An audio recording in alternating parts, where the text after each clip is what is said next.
اینجا این سازن پانی که آدم ها هم توجیه کم خیلی دارن بوجه خیلی میکنن شما چی به اومدید ما تماشا کردیم که مردم چیکار میکنن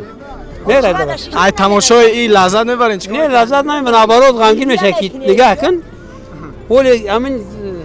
کرونا اومده مردم اکشنگ شو کشیدن اکشنگ یگون چی نمیشه همین یا همین کور بیزنسمن ها یا که یگون مافیا هست یگون گفتی نیست ما همین اومدیم که چی گفته چیکار بود است نمیدونم من اچرت است حالی هیچ درکش نمیدونم این اچرت است برای چی استادگین هیچ اچرت نمی خواستم نه اومدم ببینید شما کجا دارین اچرت دارید چی آدم اچرت دارید برای که چی بس چی پیدا نمیدونم من اردخری اومده که چی گفته دور دور تربوز داره من نمیدونم ولی همه جا آوازن که ارد قیمته 250 برای چی 185 بود برای چی 190 میفروشن برای چی با فکرش مون برای قیمتی برای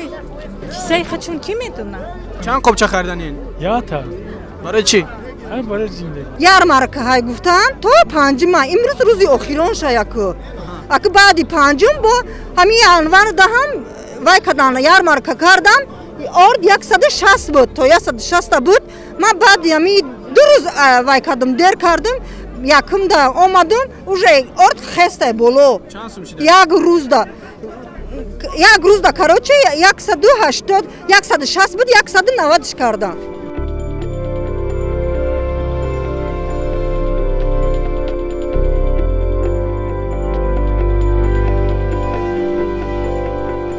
در بازار 8 نقطه اردفروشی اسعار باز فعالیت کرده است. در بعضی نقطه ها خیلی ارد تمام شد. نرخ تغییر نیافته است. نرخ یک خلطه ارد 190 سومانی از با مردم فروخته شد. این نرخ در همه یک هفته اخیر دو سه روز اخیر همه خیلی بود 190 سومان بود یا که نرخ از 185 سومانی بود امروز 190 سومانی شده. برای چی ما از امروز 190 سومان طلبات مردم زیاد شده است برای همین 5 سومانی زیاد شد. مردم باور میکنیم که با ارد تامین میکنیم ذخیره در انبارها موجود است. امروز باوری هست که تا بگاه همه مردم صاحب ارد میشن.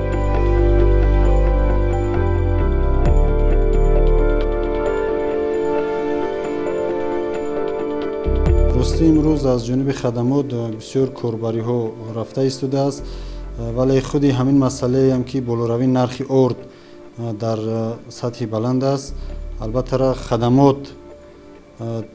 در صورت به طور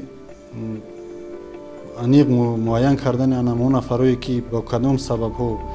نرخ ارد بلند کردن از نرخ واقعی بازار بلند کردن پسان چاره‌های ضروری داخلدار در دایره قانونگذاری جمهوری اسلامی اندیشیده میشه.